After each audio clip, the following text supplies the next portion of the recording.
Okay, welcome to our little video presentation here. My name is R.J. Boudro. I'm the president of the Michigan Wrestling Association, head coach at Lowell High School, and I'm here today with Mark Holdren, 35-year Michigan Wrestling Association member and current Hall of Fame chair and current clinic chair.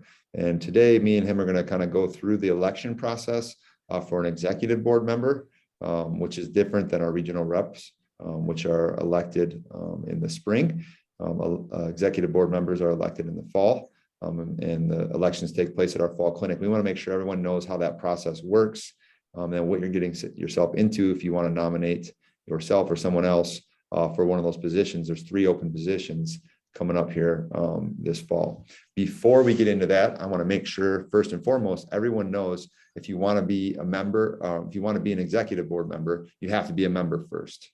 So we are trying to grow our membership. There's strength in numbers, and I want to make sure that everyone out there who watches this video knows how to become a member. So I'm just going to share my screen, and this is the easiest way that I know or that I use to kind of get to where I want to go with MWA. So I went to michigangrappler.com, which is the most popular wrestling website that we have in our state. And as you can see, there's a tab up here on the top right that says MWA. I usually just click on that, and I even use this when I want to try to find our Constitution. Sometimes it's just the nice, most convenient way. But if you scroll down, you can see that it says 2021-22 MWA clinic registration and membership. All right, so that's how you become a member, and it's also a way that you can register for our fall clinic. So if you click on this, it will take you to a form, and then you can fill that out. And there's multiple ways to fill it out for your coaches and for you, a single membership in the clinic. You're going to go through the process. And it's really pretty easy, but if you ever have questions, you can always reach out to the Michigan Wrestling Association. If you ever want to see who that is, we have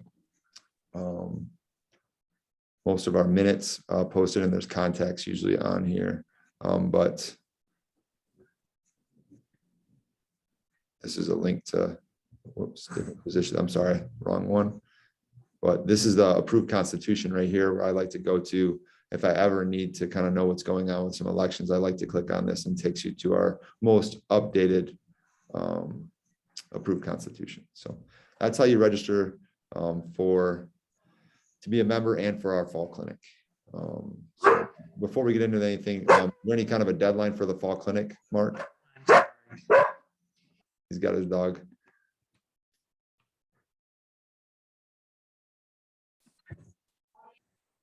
All right, getting back to it, Mark, is there anything you want to say about the fall clinic before we get into the election process, as far as a deadline to be a member or anything like that? Yeah, we're excited about this fall clinic. It's a sort of a rebound after last year's online clinic where you were watching videos. We're back on site. We're at Wyndham Gardens in Ann Arbor, and we're looking at teaming up with different associations. I know USA Wrestling right now has, is going to bring in their membership and our coaches membership, and we're hopeful to get other associations online to do that. We've got, we're hopeful to get the one of the key people in the USA Wrestling Olympic coaching staff in for our main clinician. That's coming up, but we're just excited. This facility gives us options to provide more sessions to people and a broader range of things to do. So we're excited about it. Is there any kind of a deadline to register for that fall clinic? Registration, we should have it. We can register all the way through to and including the day, which is October the 29th is our first day. We start out with the National Wrestling Coaches Leadership, Scholastic Leadership Academy. And then we, on Friday, we have a full event group. And then Saturday as well, you can come in and register with Chris Dunham on both of those days.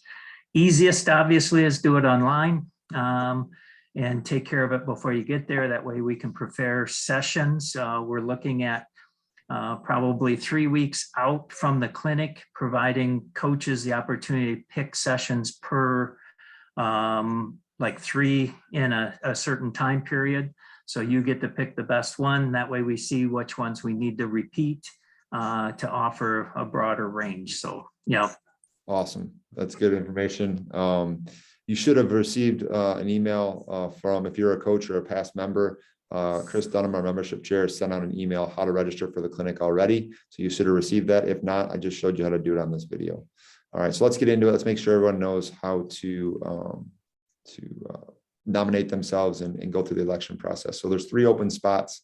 Those open spots will be emailed out 3 weeks prior to our fall clinic, when the election will take place, and you can nominate someone else. You can nominate yourself for a position. Is that right? Yeah, what we do in the executive board is it's a 12-member board, and we half of it would be an executive committee, or what we call officers. The other half are regional directors.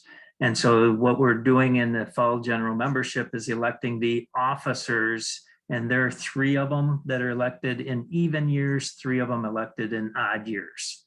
And so as we go through, this is our year, we're going to elect 3. And as we elect them, basically what happens is that you are not elected to a specific officer's position. What you're elected to is to the executive board officers. And then after the election results occur, we sit down as a board, as a group, and choose the best candidates for president, vice president, treasurer, membership chair, member at large, secretary. And so a person coming in doesn't have to worry about being the president the first year, or they can sort of move around a little bit, get a taste of different officers' positions as they're going through. But we will elect 3, and those 3 are just generic officers' positions until the board meets on the day of the fall general membership, October 30th. On that day that they're elected, they'll meet and choose their officers' positions. Awesome. So if you're thinking about you're a member, you want to be active, you want to give back, you want to maybe dedicate a little bit of time. It's really not a huge amount of time that you're dedicating to this position, but there's some obligations to meet throughout the year, to possibly meet with the MHSAA and to do some things to give back. But if you're one of those people who want to give back, it's a great opportunity to nominate, to try to get involved learn a little bit more about our association and how to help our sport. But it does not mean that, because the secretary position is up for election, that you are going to be the secretary. So on that date, we'll find out where you fit in, and we'll kind of move some positions around, and then, we'll go to work from there. So 3 weeks out before, you can nominate all the way up until the fall clinic. So at the fall clinic, we have a general membership meeting. It'll be on the agenda. And the first item on that agenda will be to take any nominations. If there are any nominations, we'll add them to the ballot. If there are not any, we will close nominations. And that's when the election will take place, during that meeting. We'll have an electronic voting. So we'll let everybody know in the meeting that's physically there that they can get out their phone or go to a laptop and make their selection. And then we'll also send out a message to everyone who's not at the fall clinic, letting them know that, hey, you have such and such time. I think it's, an hour to vote, and then voting closes at this time, and we will elect our officers at the end of the meeting. So is that right? Yep, that is perfect. The online, one of the things I was going to say is that certainly if you have somebody that you think might be interested and you just throw their name out and you haven't checked with them prior to, they may not be interested in the position. So make sure that any nominations that come in, you've sort of talked it over, and let them know that you're going to nominate them, and see if they're in agreement for that. Because one of the things we all recognize is if you just throw out names, they may or may not be interested in. And so we want to make sure that we're getting people like the group we have that are very interested in moving the association ahead, rather than just being on the board. You mentioned there being a 6-6 split, 6 executive board members, 6 regional reps. They all have a voting, they all have a vote in any decisions made within MWA, correct? Yes, yeah, and we did that a few years ago. We changed the constitution to allow for that regional entity, grassroots entity, so that the board wasn't just a sort of that executive state level board, but each region, there are 6 of them, has a representative they can go to as a coach, as a member. They can go to that person and then have that person talk to somebody that's directly on the board, the executive board, and have their thoughts and their ideas voiced at the board meetings.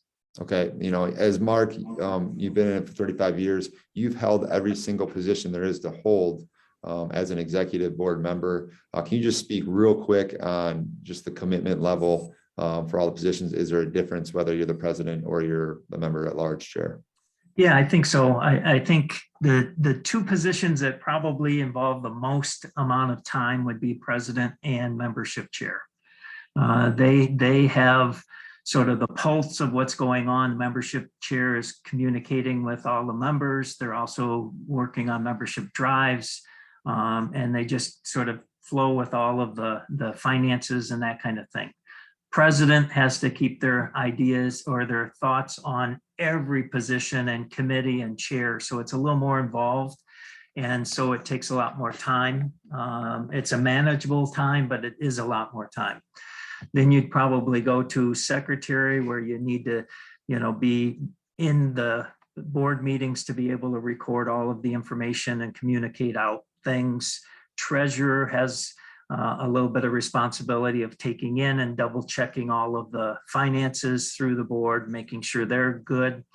The vice president is in charge of sort of the awards process, and they may be also given, any of the elected board members might be given responsibilities from the president to work on a committee or, those kinds of things. As far as the regional directors, they are basically, they hold their own sub boards at the regional level twice a year, and they also sit on the executive board of the MWA. So awesome. I think that kind of covers it. I hope that helps people understand what they're getting themselves into and how our election process works. We think we've done a pretty good job of kind of revamping that and improving that little by little, but we're always open to suggestions. And if there's an amendment to the Constitution that needs to be made, please bring that up, and we can get that on the docket. So do you have anything else, Mark? no, it sounds like good. We are going to, just as a quick little, we will be posting, the executive board has approved updating our Constitution in reference to some areas of the girls division, and including that in our Constitution to make it more gender equitable. So we're looking forward to the vote on that as well. Awesome. All right. Well, thank you. Looking forward to seeing what you have in store for us at the fall clinic here coming up. And as always, thank you for everything that you do for Michigan wrestling. All right. Thanks, RJ.